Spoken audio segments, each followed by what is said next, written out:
All right.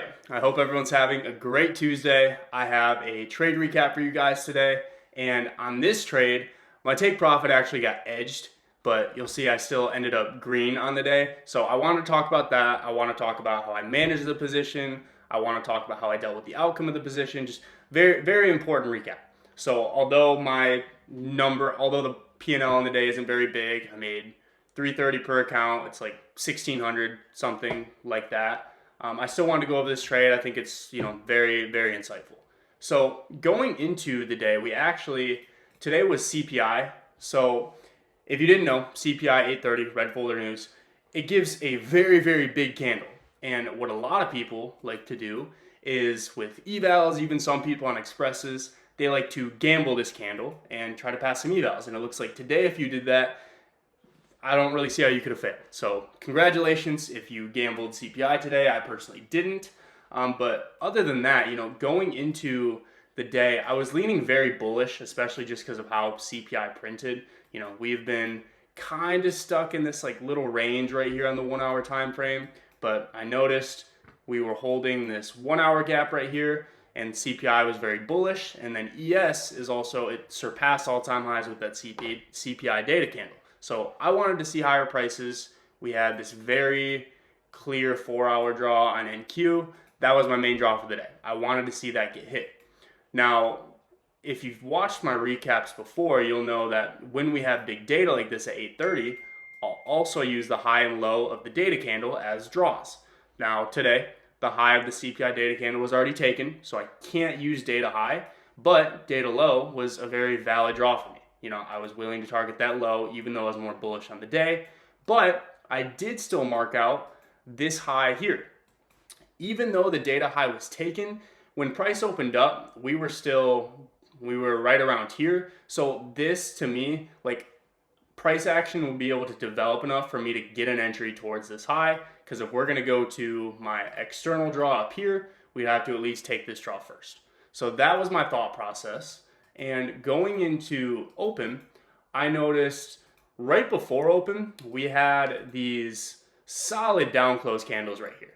So I was kind of thinking that, okay, data low is probably going to get taken right off the rip. So I'm probably not going to get an entry, which is okay. That's fine. I'm technically bullish on the day. So at open, I was just looking for data low to get taken.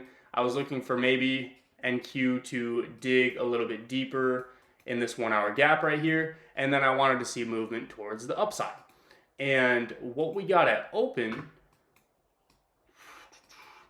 we came down towards the data low, and on both NQ and ES, we edged it, okay? Like, if data low was our draw, we should have taken it here. Like, there's no reason to have this displacement down, edge it, come all the way up here, come down and take it. Like, it's what ended up happening, but it just doesn't make any sense. Like, we don't expect that to happen. So I saw data low get edged. So now I want to see, okay, do we get displacement higher to go towards this draw up here? Now, what do I need to see in order to confirm that data low is invalidated? I want to see these 1 minute bearish gaps get ran through. So what do I wait for? I wait for price to show me proper displacement. And this candle right here, it was almost enough confirmation, but I needed like an extra 10%, extra 10 to 20%. And this is a very good example of a mid-candle entry because I entered mid-candle on this next candle. When you're entering mid-candle, you should already have a candle closure where you're 80 to 90% sure that this trade's going to play out, but you just need to wait for just that extra 10% confirmation. This is a perfect example. When this candle closed, we were technically still inside this 1 minute gap, so I wanted to wait. The next candle, we came down a little bit, and then as soon as we shot up past this candle, that's when I entered mid-candle, because that just gave me absolute confirmation that we wanted this high. Now I have my stop down at this low right here, take profit, obviously at the draw. I was in drawdown for a little bit, but then we shot up pretty quickly. Now, I've been working on not going break even super quickly because I feel like a lot of the times I'll get break even on a trade and then it'll just go right in my favor. So I've been giving my trades a little bit more room to breathe.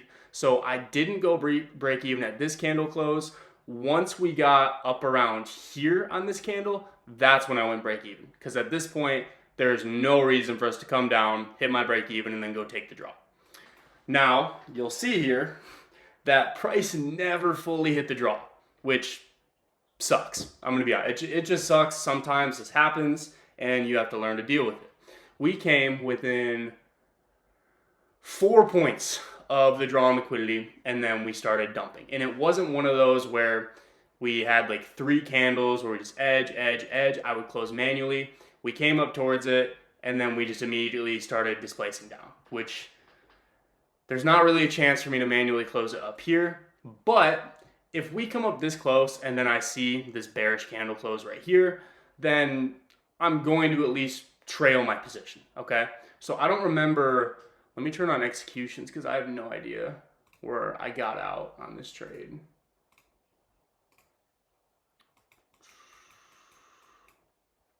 Okay, so I entered 988, 2616. Okay, so I got out right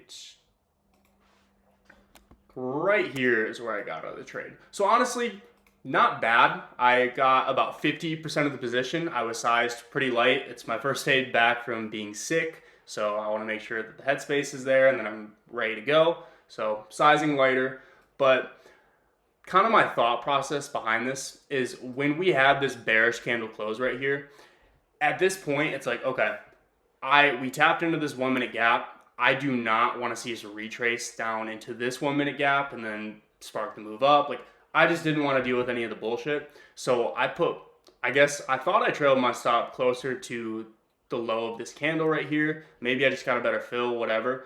But I manually closed this position. That's what it was. I told myself if I saw price go below the low of this candle, I would manually close the position. So it looks like I got pretty lucky on the fill there, which is cool. But I manually closed once we started dipping below this candle. And yeah, that's really it. As you can see here, I definitely would have got break even. If I never went break even, I would have just lost on the position. So that's why it's very important to control your risk, go break even when it makes sense to go break even. If we edge your take profit and start going in the other direction, put a stop at break even or trail your stop and profit. Whatever you have to do, like, at least it feels like a loss. It does. It kind of sucks, but we still walk away with something. It's better than nothing, and in this case, it was the right decision. And a lot of this is through market experience. I have over 3 years of watching these fucking candles every single morning, but also it's kind of common sense. If we edge the draw like this, you got to at least have your stop at break even. But that is, pretty much it for the actual technicals of the trade. But I wanted to talk about real quick, just a lot of people, if this happened to them, they would immediately be looking for a re-entry, okay? They'd be looking for, okay, well, I got stopped out. We were so close to my draw. Like, I got to squeeze out that P&L a little bit longer. And a lot of people would see this retrace, flips up before the candle even closes, smack. They press the buy button, try to re-enter, and then you would have gotten absolutely cooked. Today, what did I do? I got stopped in profit. I didn't sit there saying, oh, fuck, like, I got to make that back. Like, it was right there. That money was mine. No. I realized that, okay, if we did not go and hit my take profit, if we edge data lows, then we edge the highs, price action probably isn't going to be very efficient. So I took a step back. Excuse me, I'm still a little bit sick. I saw that the candle started moving very slow. Volume was dying. So I just decided after about 20 more minutes, I just called it a day. It is what it is. That's part of the game. If you cannot handle that, then this game probably isn't for you. So you guys have to understand every single day, treat this like a professional. There's no revenge trading, no FOMO, none of that bullshit. You control the outcome. Only you. Not anybody on social media, not anybody that's chatting in the Discord you're in. Nobody else controls the outcome except for you. So that should be your main goal going through 2026.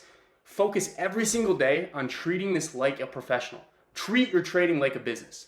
If you are a professional, you sit down every single day, you follow your rules, you do what you're supposed to do, you're either A, gonna have a very profitable and successful year, or B, you're gonna learn more than anybody else. You're gonna learn so many lessons, and you're going to understand your model and your strategy so much better. You're gonna be equipped to absolutely take over the trading game.